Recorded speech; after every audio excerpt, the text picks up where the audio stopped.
അപ്പോൾ ഇന്ന് നമുക്ക് ഉച്ചയ്ക്ക് മുന്നേ ഒരു മീൻ മാത്രമേ ഉണ്ടായിരുന്നു, ഒരൊറ്റ ഇലയിലേ ഉണ്ടായിരുന്നുള്ള. അപ്പോൾ അശ്വിനി ഞാനും കൂടെ അത് വെച്ചിട്ട് പരിപാടി നടത്താമെന്ന് വിചാരിച്ചു.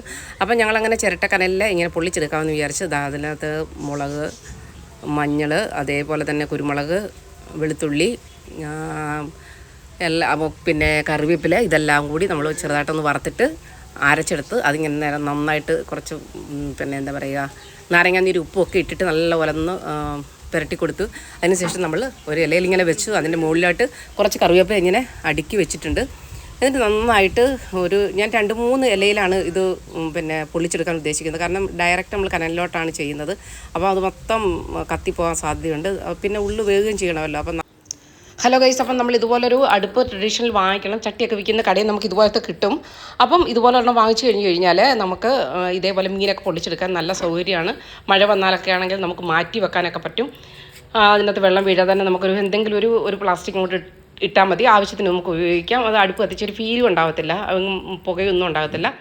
ഇതേപോലെ ഇതിപ്പം ഏകദേശം ഒന്ന് റെഡിയായിട്ടുണ്ട്. അശ്വിൻ ഇങ്ങനെ ഉണ്ടാക്കി കൊടുത്തു കഴിഞ്ഞാൽ അശ്വിൻ കഴിക്കുകയും ചെയ്യും. അതൊന്ന് തിരിച്ചിട്ട് നമ്മൾ ആ കറിവേപ്പില ഇരുന്ന ഭാഗം കണ്ടോ, നല്ല അടിപൊളിയായിട്ട് നല്ല സൂപ്പറായിട്ട് നല്ല ഫ്രൈ ആയിട്ട് വന്നു. വലിയ ഫ്രൈ അല്ല, പക്ഷെ നമുക്ക് ഇറുത്തെടുത്ത് കഴിക്കാൻ പറ്റും. ആ രീതിയിലാണ് ഉണ്ടാക്കിയിരിക്കുന്നത്. അപ്പോൾ നമുക്കിന്ന് ചോറുണ്ട്, നമുക്ക് സാമ്പാറുണ്ട്, അതേപോലെ തന്നെ മൈസൂർ ചീര ഉപ്പേരിയുണ്ട്, ക്യാബേജ് ഉപ്പേരി ഉണ്ടായിരുന്നത് ഇന്നലത്തെയാണ്, അതേപോലെ തന്നെ തൈരുമുണ്ട്.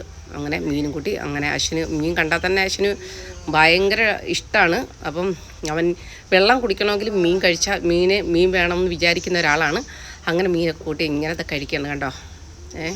ആദ്യം ക്യാബേജ് തോരൻ മൊത്തം വാരി അതും കഴിച്ചു. അതുകൊണ്ട് ചോറ് അവന് കുറച്ച് മതി. അല്ലെങ്കിൽ അവന് ചോറ് കഴിക്കുന്നത് തന്നെ അവന് ഇഷ്ടമല്ല. അവൻ ഇങ്ങനെയൊക്കെ ഉപ്പേരിയും കറികളൊക്കെയാണ് കൂടുതലിഷ്ടം. അപ്പം നിങ്ങളും ഇതുപോലെ പരീക്ഷിച്ച് നോക്കുക കേട്ടോ. അപ്പോൾ ഇത് വളരെ നല്ലതാണ്. അടുപ്പ് കത്തിക്കുന്നത് ഒരു വലിയ ഭാരമായിട്ട് തോന്നണ്ട, പക്ഷേ വളരെ നല്ലതാണ്. ഓക്കെ, മീൻ തിന്നു കഴിഞ്ഞവൻ.